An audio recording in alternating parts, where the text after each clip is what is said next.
मतलब 23 फरवरी 2025 का दिन विराट कोहली और उनके प्रशंसक कभी नहीं भूल पाएंगे, क्योंकि इस दिन विराट ने जो किया है वो अद्भुत है। उन्होंने एक तो नहीं बल्कि कई सारे रिकॉर्ड बना डाले हैं।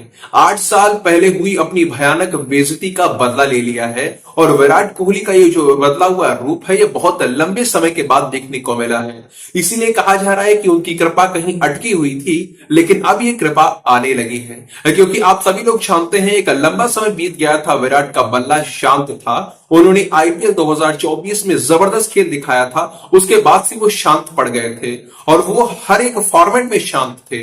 ना तो वो टी20 विश्व कप में कुछ कर पाए थे, न श्रीलंका दौरे पर वनडे मैचेस के अंदर ही कुछ कर पाए। हर एक टीम के सामने ही वो लड़खड़ाते हुए नजर आए। हालांकि बॉर्डर गावस्कर ट्रॉफी में एक शतक उन्होंने जरूर लगाया था, लेकिन एक ही शतक लगाकर वो रह गए थे। उसके बाद फिर से लगातार फ्लॉप हुए।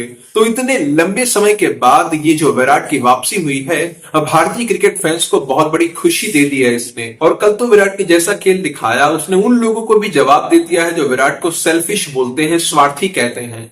हम सारी बातों पर चर्चा करेंगे, लेकिन शुरुआत करते हैं कल के मैच में विराट द्वारा बनाए गए पहले रिकॉर्ड से। कल उन्होंने सबसे पहले फील्डिंग में रिकॉर्ड बनाया। वो भारत के बेस्ट फील्डर बन गए हैं। वनडे मैचेस के अंदर सबसे ज्यादा कैचेस पकड़ने वाले भारतीय खिलाड़ी होने का रिकॉर्ड अपने नाम कर लिया है। इसके बाद बारी आई बल्ले से रिकॉर्ड बनाने की। सबसे पहला रिकॉर्ड ये बना कि कल उन्होंने ओडीआई में 14,000 रन पूरे कर दिए। वो सचिन का रिकॉर्ड तोड़ते हुए एक दिवसीय अंतरराष्ट्रीय मैचेस में सबसे जल्दी 14,000 रन बनाने वाले बल्लेबाज बन गए। सचिन ने 350 पारियां ली थी यहां तक पहुंचने के लिए, पर विराट ने केवल 287 पारियों में ही ये कमाल करके दिखा दिया। ये केवल 14,000 रनों की बात नहीं है। वनडे इंटरनेशनल में तो विराट शुरुआत से ही डोमिनेट करते हुए दिखाई दिए हैं।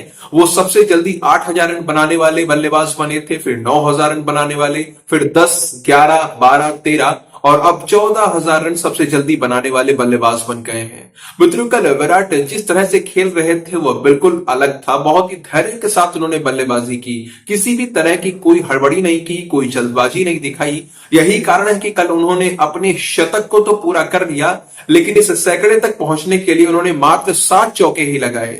कल एक भी छक्का उनके बल्ले से देखने को नहीं मिला और यही है उनका धैर्य, उनका बदला हुआ खेल। वैसे तो विराट वनडे में हमेशा ही अच्छा करते हैं, लेकिन जब जब बात पाकिस्तान की आती है तो उनसे बेहतरीन तरीके से पाकिस्तान की धुलाई और कोई नहीं करता।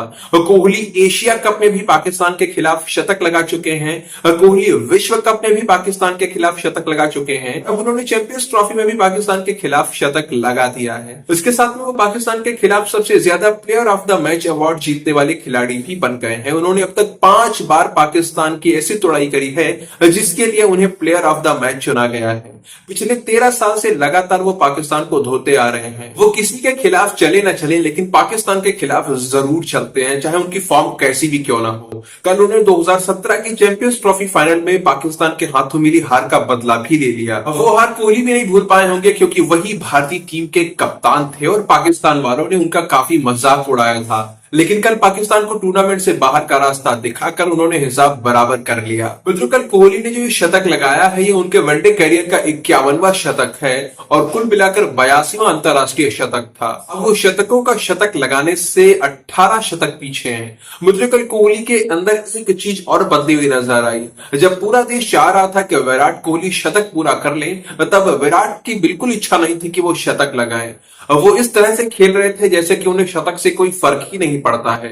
वो बस भारत के लिए खेल रहे हैं और एक एक रन बटोरना चाहते हैं। और इस तरह का खेल दिखाकर विराट ने उन लोगों को जवाब दिया है जो विराट को सेल्फिश बोलते हैं, अपने आंकड़ों के लिए, खुद के लिए खेलने वाला बताते हैं। कल जब मैच जीतने के लिए केवल 30-40 रन रह गए थे तो लोग सोच रहे थे कि विराट ही स्ट्राइक पर रहे, पर विराट को इससे मतलब नहीं था। उन्होंने शतक के बारे में एक पल के लिए भी नहीं सोचा। कभी श्रेयस को स्ट्राइक दे दी तो कभी हार्दिक को, और श्रेयस हार्दिक के द्वारा लगाए गए शॉट्स पर खुशी व्यक्त करते हुए भी नजर आए। फिर हार्दिक के आउट होने के बाद अक्षर पटेल मैदान पर आए तो उन्होंने जबरदस्ती विराट को स्ट्राइक पर बना कर रखा और उनका शतक पूरा करवाया। नहीं तो विराट के मन में नहीं था कि वो शतक लगाए।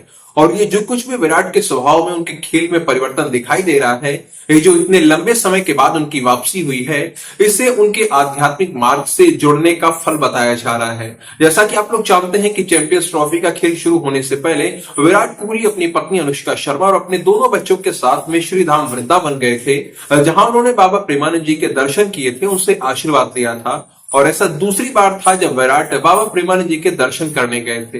बाबा जी ने उन्हें लोगों को सुख पहुंचाने के लिए खेलने की प्रेरणा दी थी और यही कहा था कि यही उनकी पूजा है कि वो अपने खेल से लोगों को प्रसन्नता पहुंचाएं। और ऐसा ही विराट ने कल करके दिखाया। उनके खेल ने, उनके शतक ने उनके करोड़ों प्रशंसकों को खुशियों से झूमने का मौका दे दिया है। मित्रों, मैं तो यही आशा करूंगा कि ऐसी खुशियां मनाने का मौका वो भारतीय क्रिकेट प्रशंसकों को लगातार देते रहें। उन पर ये जो ईश्वर की कृपा हुई है ये निरंतर बनी रहे और वो भी आध्यात्मिक मार्ग से हमेशा जुड़ाव के साथ जीवन में आगे बढ़ते रहें।